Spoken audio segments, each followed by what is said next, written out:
성경에는 많은 위대한 신앙의 인물들이 등장합니다.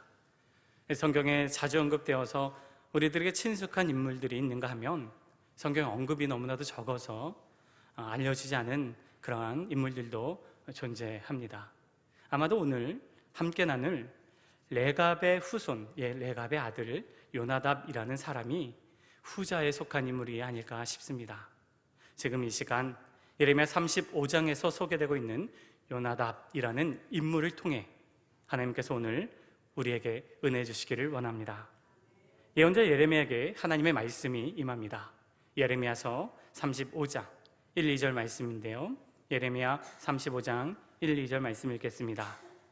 유다의 요시야 왕의 아들 여호야김 때에 여호와께로부터 말씀이 예레미야에게 임하여 이르시되, 너는 레갑 사람들의 집에 가서 그들에게 말하고 그들을 여호와의 집 한 방으로 데려다가 포도주를 마시게 하라 하시니라.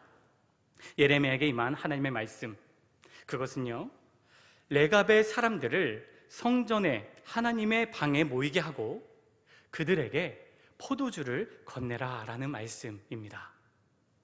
레갑이라는 사람의 후손들을 불러다가 포도주를 주라는 말씀은 어떻게 보면 황당하고 굉장히 이례적인 말씀으로 보일 수도 있겠지만 예레미야 예언자는 그 말씀에 순종합니다. 예레미야는 예루살렘에 머물고 있던 레갑의 후손들을 한 곳으로 불러 모으고 그들에게 한 사람 한 사람 포도주 잔을 건네게 됩니다. 포도주를 마시라라는 거죠. 이때 레갑의 사람들이 이렇게 반응합니다. 예레미야 35장 6, 7절 말씀입니다. 함께 읽겠습니다. 그들이 이르되 우리는 포도주를 마시지 아니하겠노라. 레갑의 아들 우리 선조 요나답이 우리에게 명령하여 이르기를, 너희와 너희 자손은 영원히 포도주를 마시지 말며 너희가 집도 짓지 말며 파동도 하지 말며 포도원을 소유하지도 말고 너희는 평생 동안 장막에 살아라. 그리하면 너희가 머물러 사는 땅에서 너희 생명이 길리라 하였으므로. 레갑의 사람들은 레갑의 아들이었던 요나답의 명령 때문에 예언자 예레미야가 건넨 포도주를 거절하게 됩니다. 레갑의 사람들은요, 바로 요나답이라는 사람의 후손들을 가리킨 것이고요, 포도주를 사양한 그 이유는 선조 요나답의 명령이 있었기 때문이었다라고 성경은 이야기합니다. 요나답의 후손들은 선조의 말씀을 따라 이렇게 행동했습니다. 그 말씀 예레미야 35장 8절에서 10절의 말씀입니다. 함께 8절에서 10절 말씀을 읽겠습니다. 우리가 레갑의 아들 우리 선조 요나답이 우리에게 명령한 모든 말을 순종하여 우리와 우리 아내와 자녀가 평생 동안 포도주를 마시지 아니하며 살 집도 짓지 아니하며 포도원이나 밭이나 종자도 가지지 아니하고 장막에 살면서 우리 선조 요나답이 우리에게 명령한 대로 다 지켜 행하였노라. 선조 요나답의 명령, 그것을 우리가 같이 읽었는데요, 그것은 5가지입니다. 첫 번째, 포도주를 마시지 말라. 둘째, 집을 짓고 살지 말라. 셋째, 곡식에 씨를 뿌리지 말고 포도나무를 심지 말라. 넷째, 포도원도 소유하지 말라. 다섯째, 오직 너희들은 장막에서 살아라. 요나답의 계명 5가지였는데 요약하자면 이겁니다. 땅을 소유하지 말고 농사를 지지 말고 살라라는 거죠. 장막을 짓고 살라라는 겁니다. 땅을 소유하지 말라, 농사를 짓지 말라. 이 명령은 다르게 표현하면 이렇습니다. 농경 문화에 털을 닦지 말고 장막에 살면서 유목 생활을 하라라는 겁니다. 땅을 소유하지 않죠. 그리고 씨를 뿌리지 않죠. 포도주를 마시지 않고 포도 농사를 짓지 않습니다.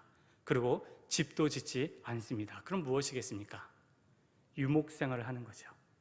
집을 짓지 않고 장막을 지으면서 떠돌이 생활하는 유목 생활을 하라라는 말씀인 것이었습니다. 여기서 우리는 궁금증이 생깁니다. 왜 요나답은 농사를 지으며 털을 닦고 살아가는 농경 생활, 농사 생활을, 농경 문화를 왜 금하고 있는 것일까요? 왜 유목 생활을 후손들에게 권면하고 있는 것일까요? 요나답의 가훈이 나오게 된 이유를 알기 위해서는 먼저 요나답이 어떤 인물인지 우리는 알아야 합니다. 요나답, 그는 누구일까요? 성경에는 요나답이라는 인물이 3명 등장하는데요, 예레미야 35장에 나타나는 요나답은 열왕기하 10장에 나타나는 여호나답을 가리킵니다. 열왕기하 10장 15절부터 17절 말씀을 한번 우리 찾아서 읽겠습니다. 열왕기하 10장 15절부터 17절까지 있는 말씀입니다.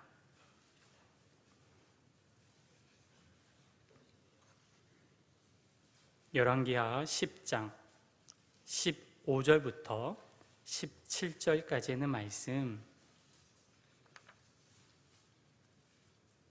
읽겠습니다. 예후가 거기서 떠나가다가 자기를 맞이하려 오는 레갑의 아들 여호나답을 만난지라. 그의 안부를 묻고 그에게 이르되 내 마음이 내 마음을 향하여 진실함과 같이 내 마음도 진실하니 하니, 여호나답이 대답하되 그러하니이다. 이르되 그러면 나와 손을 잡자. 손을 잡으니 예후가 끌어 병거에 올리며 이르되 나와 함께 가서 여호와를 위한 나의 열심을 보라 하고, 이에 자기 병거에 태우고 사마리아에 이르러 거기에 남아있는 아합에게 속한 자들을 죽여 진멸하였으니 여호와께서 엘리야에게 이르신 말씀과 같이 되었더라. 열왕기하 10장은 정치 지도자 예후의 혁명을 보여주고 있는 말씀입니다. 예후는 권력을 쟁취하고 나서 이스라엘 민족의 근본 영역인 신앙을 개혁했던 인물입니다. 당시 유다와 북이스라엘은 아합과 이세벨이라는 왕조의 영향력 아래에서 바알 숭배가 만연해 있었는데, 예후는 정치적인 힘을 얻고 나서 그 즉시 남과 북의 바알 제사장들을 한 곳에 불러 모으고 그들을 한날 한시에 모두 제거해 버렸습니다. 이때 예후와 함께 바알 숭배자들을 숙청했던 인물이 바로 요나답입니다. 열왕기하 10장 23절 말씀인데요, 함께 읽을까요? 10장 23절 말씀입니다. 예후가 레갑의 아들 여호나답과 더불어 바알의 신당에 들어가서 바알을 섬기는 자들에게 이르되 너희는 살펴보아 바알을 섬기는 자들만 여기 있게 하고 여호와의 종은 하나도 여기 너희 중에 있지 못하게 하라 하고. 예후는 정치 지도자였지만 하나님의 신앙에 투철했던 요나답과 손을 잡고 바알의 근거지였던 왕조를 처단하고 바알 제사장들의 씨를 말려버렸습니다. 요나답은 예후를 돕고 예후의 종교 개혁을 감독하고 지원했던 사람, 그가 바로 요나답입니다. 철저히 바알 숭배를 배격했던 이가 요나답입니다. 요나답은 하나님을 섬기는 데 투철했던 그런 인물이었습니다. 그런데 요나답의 신앙과 그가 후손들에게 내린 명령에는 어떤 연관이 있을까요? 본인의 신앙과 후손들에게 권면하는 유목 생활이 왜 연결이 되는 걸까요? 요나답의 명령, 땅 소유를 부정하고 농사를 금하며 오직 장막을 짓고 생활하라 라는 그 지시를 요나답은 왜 그들의 후손에게 내렸던 것일까요? 전통적으로 가나안 땅은 농경 사회였습니다. 농사를 짓고 터를 닦고 땅에 씨를 뿌리고 살아가는 사람들에게 있어서 가장 중요한 것, 그것이 무엇일까요? 농사에서 중요한 것이 무엇일까? 그것은 바로 풍요로운 수확입니다. 풍요로운 가을거지죠. 풍요를 갈망하는 가나안 사람들의 영혼은 풍요의 신을 만들어냈습니다. 농사를 짓는 사람이면 당연히 풍작을 원하기 때문에 그에 기반한 그 문화는, 가나안의 문화가 풍요의 신을 만들어낸 것이죠. 그것이 바로 우리가 잘 알고 있는 바알과 아세라입니다. 둘 다 풍요를 가져다주는 신으로서 바알은 바람과 비를 관장하는 하늘의 남성신이고, 아세라 신은 여신으로서 다산을 상징하는 그런 신입니다. 바알과 아세라는 부부입니다. 하늘을 관장하는 남자, 땅을 관장하는 여성 아세라 신이죠. 바알과 아세라를 섬기는 제의, 그것은 그 곳에 있는 남자 제사장, 여자 제사장들과 문란한 행위를 하는 것이 바로 그들의 제사였습니다. 집단적인 행위는 바알과 아사라 신들을 자극하고 이 신들을 기쁘게 하여서 척박한 땅에 비를 내려주고, 그리고 그 땅에 아주 많은 좋은 부답으로서 많은 수확을 얻게 해준다라고 가나안 땅의 사람들은 믿었습니다. 이것이 그들이 믿는 신에 대한 신학 사상이었고 그들이 말하는 종교 제의였습니다. 요나답은 가나안 땅의 토착 문화의 중심에 농업이 있고 그 농업 문화의 이면에는 풍요를 향한 인간의 끝없는 탐욕과 그리고 인간의 쾌락을 쫓는 성욕이 존재한다라고 보았습니다. 바알 숭배 사상 저변에 깔려있는 그것이 바로 농경 문화였다라고 요나답은 본 것입니다. 농사를 이루는 모든 문화가 바로 풍요와 또 성적인 욕구에 기반하고 있기 때문에 그것이 바로 바알의 제의와 연결되어 있다는 것을 요나답은 깨닫고 있었던 것이지요. 요나답이 땅을 소유하지 않고 농사를 짓지 않으며 밭을 경작하지 않는 이유는 바로 당시의 농경 문화가 바알과 아사라를 숭배하는 사상에 기초하고 있었기 때문이었다라는 것입니다. 요나답은 당시 가나안 땅에 만연해 있던 어둠의 그 세계관, 많은 사람들을 사로잡고 있었던 그 세계관, 그것을 직시했고 그 같은 바알 사상을 거부하고 이것을 정하기 위해서는 농업 문화를 벗어나 유목 생활이 답이다 라고 여겼던 것이죠. 그래서 한 곳에 터를 닦고 살아가는 집, 땅, 농사를 금했던 겁니다. 농업 생활은 당시의 패러다임인 바알주의로 빠질 수밖에 없다라는 것을 요나답은 알았습니다. 그가 불편을 감수하면서 유목 생활을 추구했던 이유는 다른 것이 아닙니다. 오직 하나, 진정한 하나님 섬김이었습니다. 바알주의로 뒤섞여버린 하나님 신앙이 아니라 순수한 하나님 신앙, 그것만을 추구하기 위해 외길을 걷는 요나답이었다라는 것이죠. 그는 또한 자신뿐만 아니라 자신의 후손들도 가나안 땅의 그 바알 문화와 그 사상을 따르지 않게 하기 위해서 유목생활과 그리고 생활지침을 후손들에게 유산으로 내려준 것이었습니다. 사랑하는 교우 여러분, 이 같은 요나답의 모습 속에서 하나님께서 우리에게 주시는 세 가지 말씀이 있습니다. 첫 번째, 시대를 바라보는 영적인 눈을 뜨라라는 것입니다. 바알에 근거한 풍요 문화는 가나안 땅에서 수백 년 동안 세대와 세대를 거쳐서 당시 모든 사람들의 삶에 녹아져 있던 생활 풍습이었습니다. 그것은요, 바알주는 그들의 삶 자체였습니다. 성경에서 이스라엘 백성들이 끊임없이 바알에 빠지는 이유, 그러면서 하나님께서 계속해서 말씀하시고 바알에 빠지지 마라, 바알에게 무릎 꿇지 마라 라고 말했던 이유가 가나안 땅의 생활 풍습, 삶의 패턴, 그 모든 것들이 바알주의에 기초하고 있었기 때문에 이스라엘 백성들은 계속해서 끊임없이 바알주의에 빠졌던 것이었습니다. 근본 사상이고 풍요를 추구하고 마음과 육체의 쾌락을 추구하는 그들의 사상 때문에 이스라엘 백성들은 거기에서 헤어나오지를 못했던 것이죠. 그런데 요나답은 그 당시에 그러한 사회의 보편적인 사상을 받아들이지를 않았습니다. 풍요와 바알주의와 그 풍요의 그 바알주의, 하나님 신앙, 그 두 가지가 혼합되는 것을 요나답은 극도로 민감하게 반응했던 사람입니다. 고도의 영적인 민감성이 요나답에겐 있었습니다. 여러분, 수백 년을 내려온 바알주의의 문제를 제기하고 이것이 옳지 않다라고 말하는 것 자체도 어렵지요. 그것이 하나님의 신앙에 어떠한 영향을 미치는지 파악하는 것도 또한 어렵습니다. 시대의 영적인 흐름을 깨닫는 것, 그것은 영적인 분별력이 없으면 이루어질 수 없는 것이죠. 사랑하는 교회 여러분, 우리들의 눈과 마음에 이 시대를 직시할 수 있는 영적인 시야가 열리게 되길 주님의 이름으로 축원드립니다. 분명한 사실은 영적인 분별력은 인간의 지혜로, 인간의 능력으로 이루어지는 것이 아닙니다. 영적인 분별력, 영적인 해안은 하나님의 영, 예수 그리스도의 영으로 말미암아 열리게 된다는 사실을 믿으시기 바랍니다. 시대를 통찰할 수 있는 눈은 우리 주님을 사랑하고 우리 주님과 함께 끊임없이 믿음의 삶을 살아갈 때 우리 하나님께서 우리에게 주시는 은혜인 줄로 믿습니다. 두 번째, 요나답이 우리에게 주는 메시지는 이 시대의 대안이 되라입니다. 요나답은 그저 문제만 제기하고 어떤 날카로운 비판의식에 사로잡혀서 조목조목 이야기만 하는 그런 사람이 아니었습니다.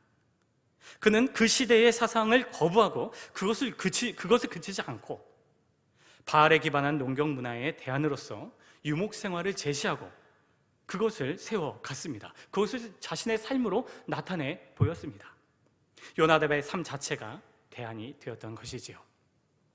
여러분, 시대의 대안이 된다라고 할 때 여기서 핵심은 저항입니다. 저항. 예수님을 믿는 우리들은 끊임없이 오늘의 시대의 기류에 대해 저항할 수 있어야 합니다. 저항하지 않으면 죽은 것과 다르지 않습니다. 저항하지 않으면 대안이 될 수 없습니다. 여러분, 죽은 고래는 아무리 커도 물살이 흐른 대로 따라 흐르지만 살아있는 송사리는 아무리 작아도 물살을 거스를 수 있습니다. 살아있는 믿음을 소유한 우리 그리스도인들은 이 시대의 편승에서 흘러가는 인생이 아닙니다. 오늘의 문화를 적극적으로 거부하고 그 문화에 저항하면서 새로운 대안으로 살아가는 저와 여러분이 되시길 주의 이름으로 축원드립니다. 시대의 대안으로 살아갈 때 필요한 것은 성실입니다. 인간의 됨됨에 있어서 성실이 매우 중요하죠. 이례적인 은혜의 체험으로 우리의 삶이 그쳐서는 안 됩니다. 어떤 한두 번의 성령 충만으로 그쳐서는 안 되는 것이죠. 시대의 대안은 하루하루 믿음으로 충실히 살아갈 때 이루어진다라는 사실을 믿으시기 바랍니다. 예수 그리스도와 동행하는 삶, 그러한 오늘 하루하루가 지나고 그러한 하루하루가 쌓이면 여러분 그것이 바로 인생이 됩니다. 매일매일 주님과 동행하는 삶의 걸음, 그 걸음걸음이 쌓이게 되면 훗날 나의 자녀가 또 훗날 다음 세대가 그 걸음들을 바라보면서 나의 발자국을 보고 우리의 발자국을 보고 따라 걷게 될 것입니다. 그것이 바로 시대의 대안으로 살아가는 삶인 것이지요. 성실이 아니면 이루어질 수가 없습니다. 하루하루 성실하게 주님의 영으로 인도를 받고 주님과 함께 살아가는 저와 여러분이 되시길 주님의 이름으로 축원드립니다. 마지막으로 요나답이 우리에게 주시는 메시지는 하나님의 나라를 위해서 헌신하라입니다. 농사에 기반을 둔 사회에서 농사를 짓지 않고 땅을 소유하지 않으며 집도 짓지 않는다라는 것은 여기저기 떠돌아다니는 나그네로 살겠다라는 결단입니다. 이는 쉬운 결정이 아닙니다. 이 결단이 가져오는 파급 효과는 이렇습니다. 모든 것이 농사의 기초로 되어 있기 때문에 유목 생활을 하게 되면 당시의 사회 구성원으로 진출할 수가 없습니다. 수확물이 없기 때문에 경제 생활을 할 수가 없습니다. 경제 생활에 참여를 못합니다. 그래서 어쩔 수 없이 자급자족할 수밖에 없지요. 스스로 모든 것들을 해결해 나가야 합니다. 스스로 고립되어 있기 때문에 어쩔 수 없는 결과입니다만 매우 삶이 어려운 그런 길이었다라는 거죠. 요나답의 결심, 그 결단은 자신과 가족들을 매우 힘들게 하고 너무도 불편하게 하는 그런 결정이었습니다.